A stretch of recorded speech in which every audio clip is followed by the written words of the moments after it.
Good day everyone, this is Kylie Bimarlian.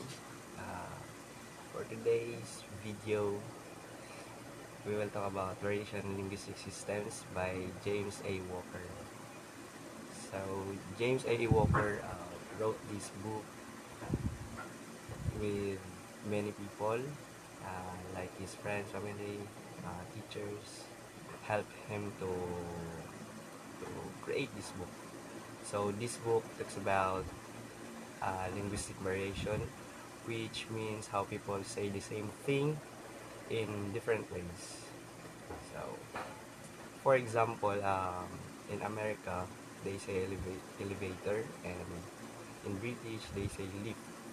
So, two different words but has the same meaning. So, this book help us to understand why this happens and how it connects to language study. So, first, we'll talk about variation and variables. Variation in variables, variables is what we call what changes, and variance is how it changes. So discusses two approaches, form versus functions.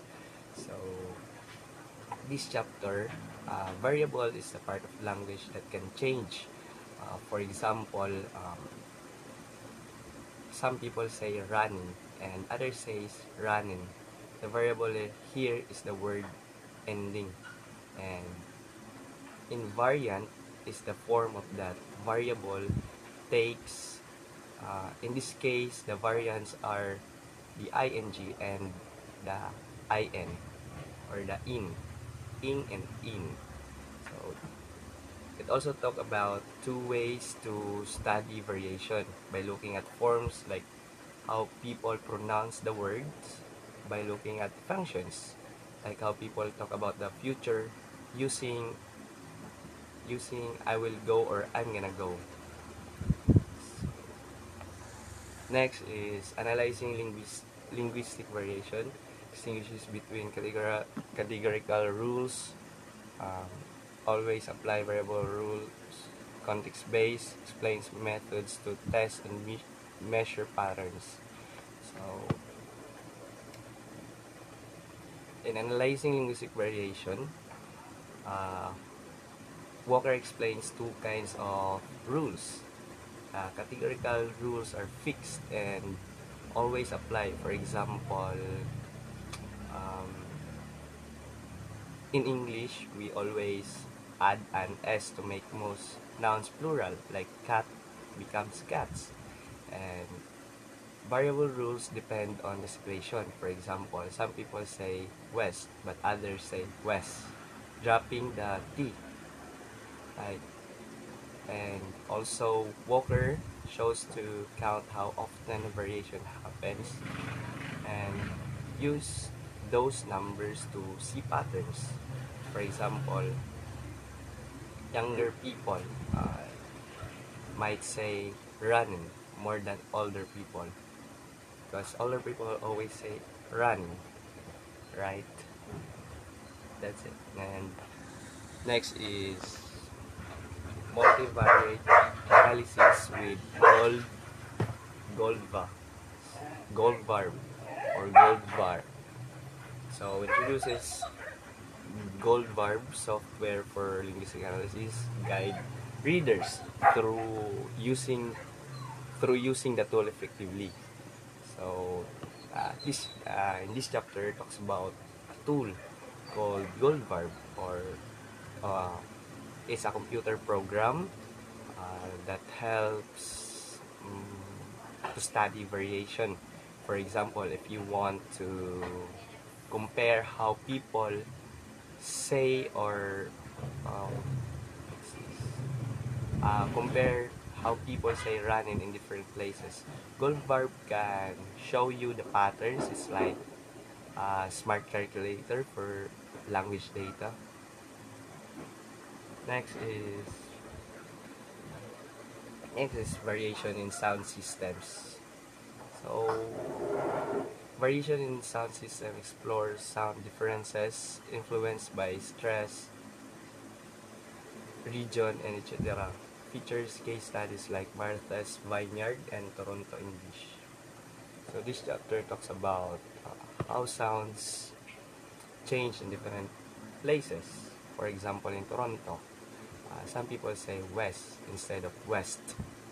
So on Martha's Vineyard, people changed their accents to show they were local. Walker explains how things like region and identity can change how people pronounce words. Like us, just Bisaya. So, inyo nila nga basta Bisaya, gahi o inistoryahan. Right? So, that's the variation in sound systems. Next, we have variation in grammatical systems. Examines grammar differences like subject-verb agreement. So, pasensya sa pero, kasama ko sila. Subject-verb agreement, examples, Brazilian, Portuguese pronouns, and English quotatives. So, in Brazilian Portuguese, people might say agentivae or agentivamus. Both mean we go. In English, people report speech in different ways. Some says he said, others says he was like or he goes. These are always to say what someone else said, right? So lahi ra jud ang sa English nga pag tawag na there the variation in grammatical systems. So next is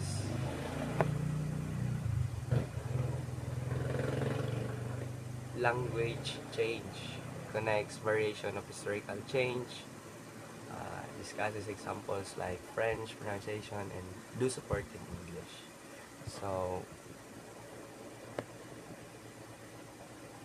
variation help us understand how languages change over time. For example, in Old English, people use though to mean you.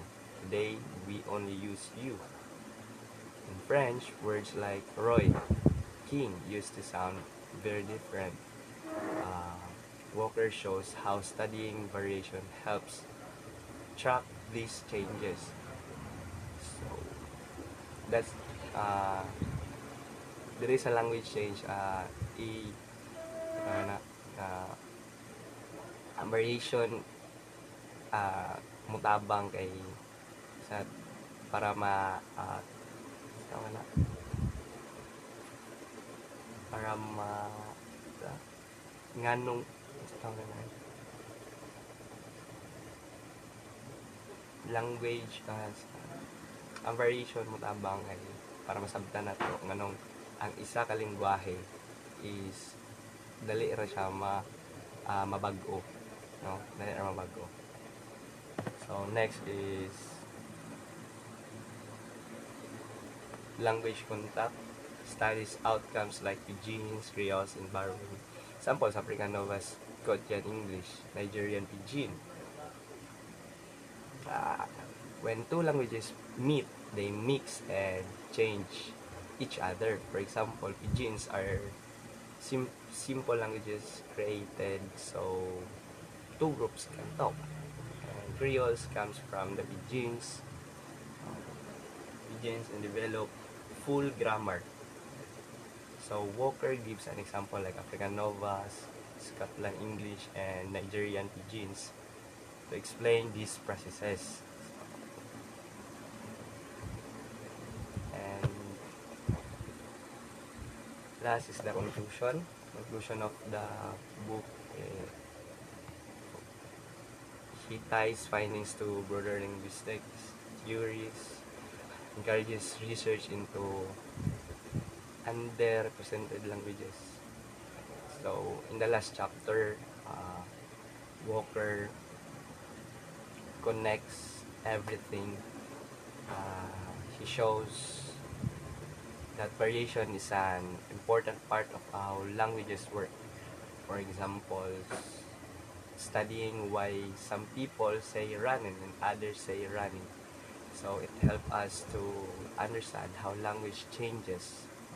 Walker also encourages studying smaller or less known languages. So siguro that's all. That's all. And thank you.